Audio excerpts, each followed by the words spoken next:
नमस्कार ମୁଁ ଆପଣଙ୍କୁ ସ୍ୱାଗତ କରୁଛି ୱାର୍ଲଡ ଜିକେକୁ। ଆସନ୍ତୁ ଆଜି ଜାଣିବା କିଛି ଜିକେ କ୍ୱେଶ୍ଚନ୍ ଏବଂ ତାହାର ଉତ୍ତର ବିଷୟରେ। ଭାରତର ନାମ କେଉଁ ରାଜାଙ୍କ ଠାରୁ ଆସିଥିଲା? ଅପସନ୍ ରାମ, ଭରତ ଚକ୍ରବର୍ତ୍ତୀ, ଭଗୀରଥ, ବିମ୍ବିସାର। ଉତ୍ତର ଭରତ ଚକ୍ରବର୍ତ୍ତୀ। 2 ନମ୍ବର ପ୍ରଶ୍ନ, ଭାରତର ସବୁଠାରୁ ବଡ଼ ସହର? ଅପସନ୍ ମୁମ୍ବାଇ, ହାଇଦ୍ରାବାଦ, ଦିଲ୍ଲୀ, ବେଙ୍ଗଲୁରୁ। ଉତ୍ତର ମୁମ୍ବାଇ। 3 ନମ୍ବର, ଭାରତର ସବୁଠାରୁ ଲମ୍ବା ନଦୀ? ଅପସନ୍ ଗଙ୍ଗା, ସରସ୍ୱତୀ, ଯମୁନା, କାବେରୀ। ଉତ୍ତର ଗଙ୍ଗା। 4 ନମ୍ବର, ଭାରତର ସବୁଠାରୁ ଓସାରିଆ ନଦୀ? ଅପସନ୍ ଗଙ୍ଗା, ବୁଢ଼ାବଳଙ୍ଗ, ବ୍ରହ୍ମପୁତ୍ର, ବ୍ରାହ୍ମଣୀ। ଉତ୍ତର ବ୍ରହ୍ମପୁତ୍ର। 5 ନମ୍ବର, ଭାରତର ସବୁଠାରୁ ଲମ୍ବା ବନ୍ଧ? ଅପସନ୍ ହୀରାକୁଦ, ତେହେରୀ, କାବେରୀ, କୋୟନା। ଉତ୍ତର ହୀରାକୁଦ। 6 ନମ୍ବର, ଭାରତର ସବୁଠାରୁ ବଡ଼ ମୂର୍ତ୍ତି? Option statue of unity, Dhyana Buddha ପ୍ରତିମୂର୍ତ୍ତି, ଆଦିୟୋଗୀ ଶିବ ମୂର୍ତ୍ତି, ମଙ୍ଗଳ ମହାଦେବ। ଉତ୍ତର ଷ୍ଟାଚ୍ୟୁ ଅଫ୍ ୟୁନିଟି। 7 ନମ୍ବର, ଭାରତରେ ସବୁଠାରୁ କମ୍ ଜନସଂଖ୍ୟା ରାଜ୍ୟ? ଅପସନ୍ ସିକିମ୍, ଝାଡ଼ଖଣ୍ଡ, କେରଳ, ବିହାର। ଉତ୍ତର ସିକିମ୍। 8 ନମ୍ବର, ପ୍ରଥମ ଭାରତୀୟ ରଙ୍ଗୀନ ଚଳଚ୍ଚିତ୍ର? ଅପସନ୍ କ୍ରିଷ୍ଣା କହ୍ନେୟା, ସୀତା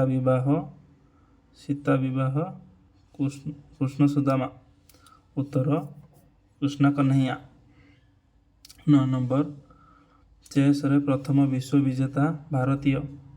ଅପସନ୍ ଅଶ୍ୱିନାଥ ଆନନ୍ଦ, ଦେବେନ୍ଦ୍ର କୁମାର, ରବୀନ୍ଦ୍ର, ହରିଶ କୁମାର। ଉତ୍ତର ବିଶ୍ୱନାଥନ ଆନନ୍ଦ।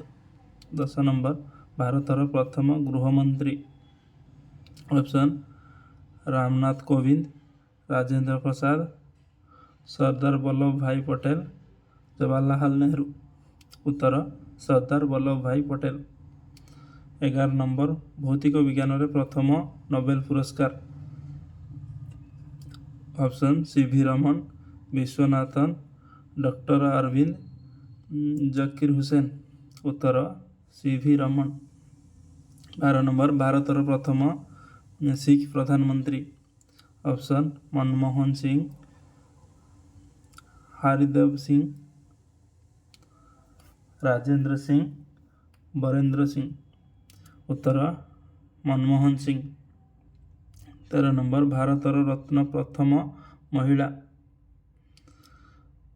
Option Indira Gandhi, Rama Devi, Bachendri Pal, Mother Teresa. ଉତ୍ତର ଇନ୍ଦିରା ଗାନ୍ଧୀ। 14 ନମ୍ବର, ଭାରତର ସବୁଠାରୁ ଅଧିକ ସୋଲାର ଉତ୍ପାଦନକାରୀ ରାଜ୍ୟ? ତାମିଲନାଡୁ, ରାଜସ୍ଥାନ, କର୍ଣ୍ଣାଟକ, ଓଡ଼ିଶା। ଉତ୍ତର ରାଜସ୍ଥାନ।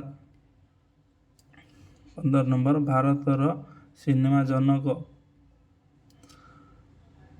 ଅପସନ୍ ଡକ୍ଟର ଅରବିନ୍ଦ, ଆନନ୍ଦୀବାଇ ଯୋଶୀ, ବିଶ୍ୱନାଥ, ଦାଦା ସାହେବ ଫାଲ୍କେ। ଉତ୍ତର ଦାଦା ସାହେବ ଫାଲ୍କେ। 16 ନମ୍ବର, ଦକ୍ଷିଣ ଭାରତର ଗଙ୍ଗା କିଏ? ଗଙ୍ଗା, ଗୋଦାବରୀ, କାବେରୀ।